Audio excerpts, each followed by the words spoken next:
any happiness about the hostages that were returned last week, of course, are tempered by concerns and fears, although those still in Gaza. This amid the emerging stories of abuse, physical, mental, and sexual, that they may be undergoing.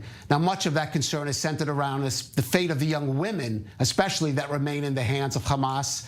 Among them is 19-year-old Naama Levy, who was seen bruised and bloodied in a video that was shot on October 7th, being roughly handled by her captors as she was carried by car in and through Gaza.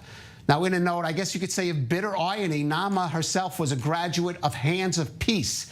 That is a U.S.-based nonprofit group that organized dialogues of coexistence between young Israelis and Palestinians, and which today announced it is shutting down due to a funding shortage. Well, joining us now is Yoni Levi. He is the father of the 19-year-old Naama Levy being held captive in Gaza. He joins us from Tel Aviv. Yoni, thank you for joining us. I understand how difficult this must be for you. Let me just ask you just about your feelings and your concerns for Naama, based on, of course, what we've seen. Unfortunately, what those hostages in Gaza have had to endure during their captivity. Yes, of course that we are extremely worried about the situation of Naama.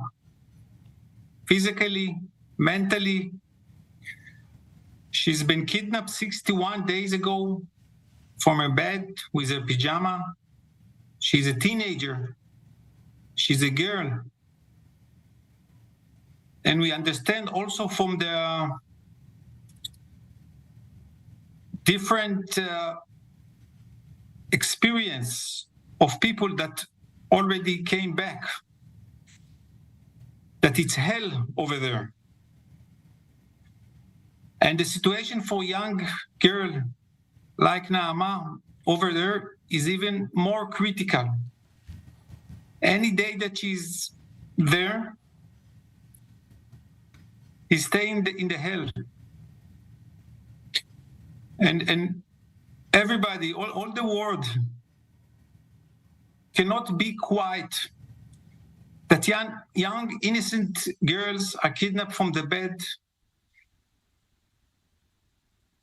and no one knowing what is happening with them for so long time.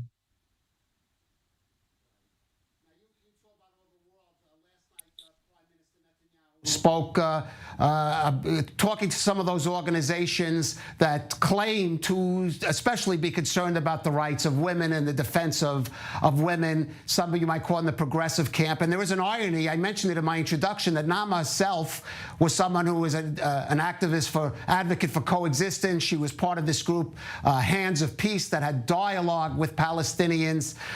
It actually was reported today that group is shutting down because of a shortage of funds since October 7th. What is your message to the world, especially to those groups on the progressive side of which Naama was part of, especially those that say that they're there to defend women, about some of the silence and denial that they've had since October 7th? I think this is crazy. This is totally crazy. What happened with the human organization? What is happening with the Red Cross? All kind of World Health Organization. Again, all the progress organization that you just mentioned, and we see how cynical all this kind of organization, the moment we need them, the moment this young girl like Naama, which in her life did not do anything bad, based also on your pictures, you can see she was volunteers in a refugees, young African kids. In 19, she was voluntary work there. She was trying to open this dialogue.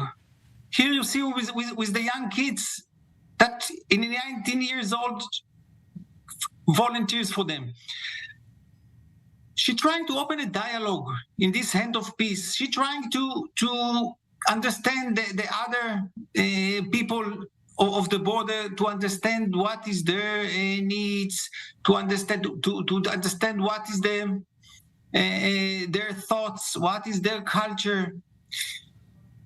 And in the moment we need all this kind of organization. They disappear. The Red Cross is disappear. The women health organizations globally disappear. And it's so sad to see this cynical word and this statements or quietness of these different organizations. Well, you mentioned the Red Cross. There was a news item I just read out before you came on. I don't know if you're aware, there's talk about U.S. pressure to increase humanitarian aid to Gaza. The government's putting out a statement, or no, not putting out a statement, reports, though, the Israeli government may say we need to see the Red Cross make more of an effort, in exchange for that, more of an effort to get information about the health and the well-being of those who are captive. Red Cross reports they're starting to contact captives' families. What would be your specific message now to the Red Cross that is supposed to be contacting the families of hostages like Naama?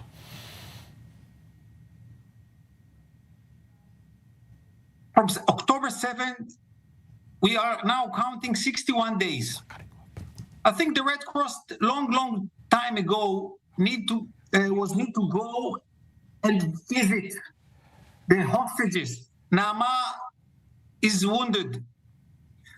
A lot of other people are wounded, need medicines, need medical care. So, frankly, I don't need the Red Cross to meet me or to meet the families. We need the Red Cross immediately. Go to the hostages, to the people which kidnap from the bed, and visit them, check them, give them the medical solutions or medical care that they need. Naama was getting wounded. My daughter, we know that she's wounded. They need her. I don't need the Red Cross. And it's 61 days and nothing was happened. Right. And finally, just let me ask you, I mean, it's a difficult time for your family, for all Israeli society, and deal with that. Just maybe talk about that, your feelings, the support you've received, but we know there are some differences between policies by the Israeli government internally. Your message and your feelings about what's happening here in Israel in relation to the hostages. I know it's a difficult issue. It's a difficult issue for everyone in this society. Yeah, so of course, I don't think that there is any country in the world which face this kind of crazy situation, that in the beginning about 250 people are getting kidnapped. It's unbelievable. So I think that in the beginning, also, so the society, everybody was shocked. But in the last few weeks, we got a very strong hug and support from all the society, from all the civil around us over here in Israel, and also in some places abroad. But unfortunately, it's not enough. I need my kid. I need my daughter to be at home. I know she's getting wounded. I know that I know that she's in hell now. Yeah. And the support is good, but it's not good enough. Understood. It's not help Naama. Sure. So this is what we need, Naama and all the other young girls, which is specifically under a very high risk to be bring home back, and all the hostages. All the people which kidnapped need to be back home tomorrow. It's hell over there. All right. Yoni, thank you so much for joining us and sharing your feelings with us. We know this is difficult, and of course, our deepest wishes here for the safe return of Naama, and of course, all the hostages that are still being held. Thank you for joining us. Thank you.